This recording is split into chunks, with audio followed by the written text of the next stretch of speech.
Welcome to another quick review from Ultimate DIY. So do you have yellow jackets, hornets, wasps, mud daubers?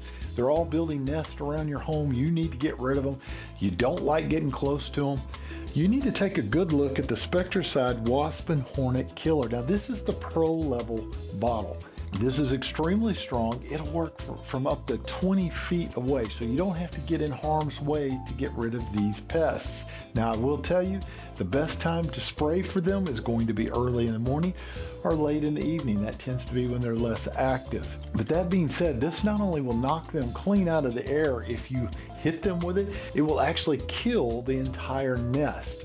And it will continue to work for up to 2 weeks. So any returning bees that come back to that hive are going to die. So if you need to eliminate a bee situation at your home, be sure you pick up the Spectracide PRO Wasp and Hornet Killer. I don't think you'll go wrong. We will see you guys on the next review.